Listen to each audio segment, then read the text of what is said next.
The waffles were not as delicious as you might think. It didn't quite meet my expectations, so I'm gonna be honest with you. I regretted it after the fact. I don't know what changed. I just wasn't a fan of my dish. Can't argue with that. Hands down the best honey mustard I've ever had. That'd be my only regret, is the fact I can't go there more often. That says enough about this description. Never had wing chip. Make that a resolution for 2024. We just can we just think about where we're going? Can we just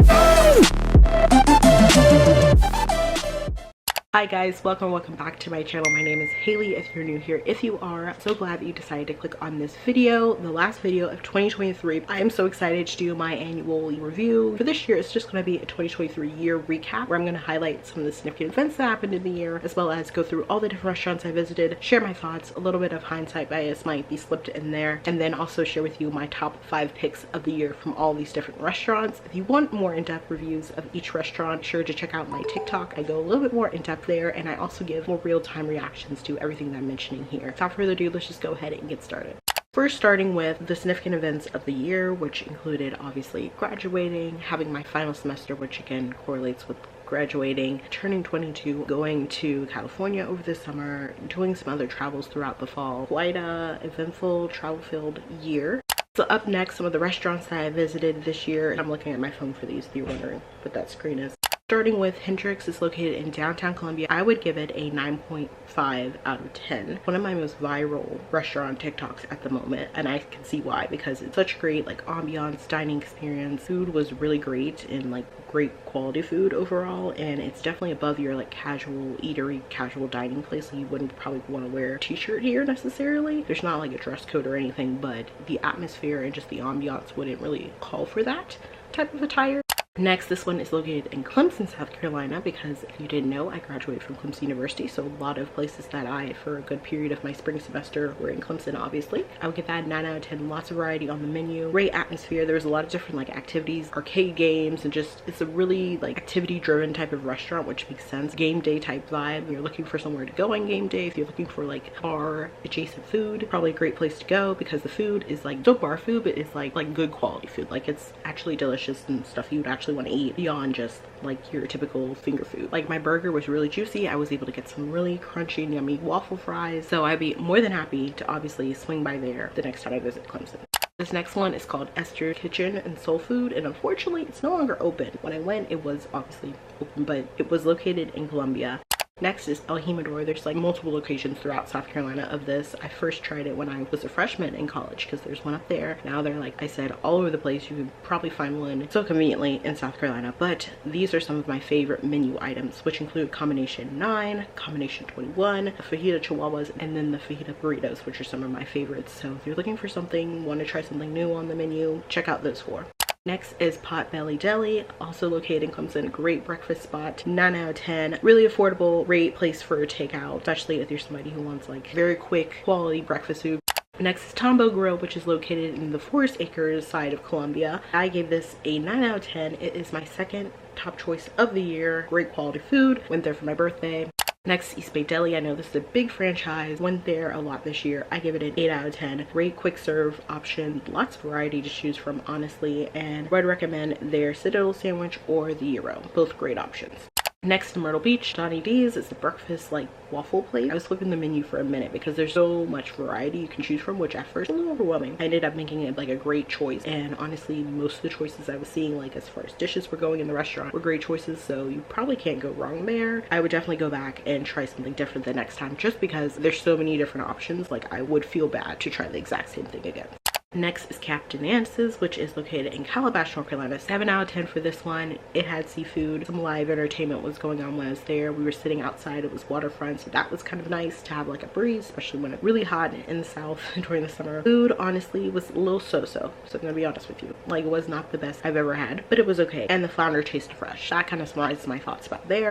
Next is called Angel Bros 1801 Grill. This is located again in downtown Columbia, right across from the Colonial Life Arena, so if you're familiar where that is. Literally, if you're standing from outside the arena by the statue, look across the street, you can see it. I would give this 7 out of 10. Would not be my first pick to go back. Food was so-so. If I could revise my rating, because originally I gave it a 7 out of 10, I would give it a 5 out of 10 in hindsight. It was not great. It was now under new management. I went there a year prior and drastic difference. I don't know what changed. I had the wings, the house salad, the croissant croissant. Those were probably the best parts of my meals. The chicken was okay and the mashed potatoes were cold, but I was not a fan.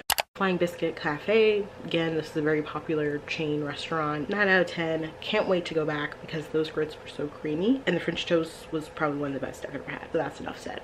Now kind of moving into the San Diego, La Jolla, California side of things, we have Sandpiper. 7 out of 10 is what I gave that. I wasn't a fan of my dish, but the atmosphere was pretty good, and I would think next time I would pick something else. I think I just kind of picked something and kind of regretted it after the fact. It wasn't a bad dish, I just wasn't a fan of my dish. Resume back to our list. Next is Rusty Cucina. I still cannot say this, but it was my #1 pick of the year. 10 out of 10, honestly really 12 out of 10. If I could change the scale, I would. Wish I had something like this over on the East Coast. Probably most authentic Italian food I'm probably ever gonna eat outside of Italy. So next is Urban Plates, 9 out of 10. This was in La Jolla. I think this is a chain. Don't hold me to that. I'm an East Coast girly. I give this probably like my #3 spot of the year. I enjoyed the lemonade. It was a nice little twist, something different. Kind of reminds me of the like recharged lemonades that Panera Bread has though. Something different that I probably would not normally get. Even though it was kind of a franchise, like I said, I'm not certain on that. Definitely could taste the farm to table type feel of the food, the atmosphere, the freshness, and then the variety of options that it had. So overall for the meal, no complaints for me.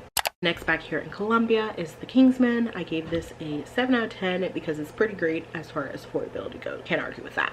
Next is Kid Cashew. It's located in Mount Pleasant. I gave this a 9 out of 10. The spinach dip was worth coming back for another visit. And I do like the variety of dietary options that they had available. I believe they had like a gluten-free and a vegan option. Again, not certain. Everything tasted so natural, and I think from what I recall of my review, they don't use like fryers. It was just great, so I can't wait to go back. Next is Carolina Wings and Rib House, located around Columbia. I give this a 9 out of 10. I've been going to this for years, and my go-to favorite is the teriyaki chicken bone-in with wing chip. If you never had wing chip, make that a resolution for 2024. Next is King Street Grill, located again in Mount Pleasant. I give this a 7 out of 10. The burger was above average, but the waffles were not as delicious as you might think. I went to PF Chang's. We all know this is a big franchise chain. 8 out of 10. I've had the frozen like store-bought brand for a while now, and so I feel like my expectations were heightened because I forget the fact that I modify that, and so I was expecting the food to taste as good as the way I prepare it at home, so it didn't quite meet my expectations, but the short ribs did exceed my expectations, so that was at least a positive about the situation. Next is Ted's Bulletin. This would get my #4 spot. I went to the one located in Arlington, Virginia. I've been told from people who commented on the video that there are multiple other locations. I don't know if you can hear that sweet. So no questions asked on it getting the #4 spot. I really enjoyed everything from the lemonade to like, I believe it was a homemade honey mustard. Hands down the best honey mustard I've ever had. Just wish there was another one or something like it closer to South Carolina. That'd be my only regret, is the fact I can't go there more often. Next is Kiki's Chicken and Waffles. This is local to the Columbia area, and I give it a 8 out of 10. Would recommend the French toast and chicken or any of like the soul food plates, because I've had the ribs, I've had, I believe, the meatloaf. Like there's a lot of good staples within there, and it's great for soul food takeout or even just getting like a quick brunch. Next is Social Grill. I gave this a 6 out of 10. It's your typical like neighborhood bar type atmosphere. The wing chips were pretty good. If you're not looking to wait at Carolina Wings, maybe go here. And for my #5 spot of the year is Crib's Kitchen, located in the upstate of South Carolina, specifically in like the Spartanburg area. Gave it a 9 out of 10. Would stick with that, and if it was socially acceptable to lick my plate, I would have. That says enough about this description there. That is, in a nutshell, everything that happened, I guess, this year. Some significant events, as well as all the different restaurants. I think this was actually the complete list of all the different restaurants I went to this year. So I hope you enjoyed this video. If you did, give it a big thumbs up. Thank you so much for coming along, supporting me all throughout the year. It's always fun hanging with you guys, and I can't wait to do it all again next year. 2024 is going to be a great and excellent year, and I would love, as we welcome in the new year, that you would comment down below any video ideas, suggestions, types of videos that you want to see from me. Really can help your girl out. So until next time, I will catch you guys on the flip side. Bye guys.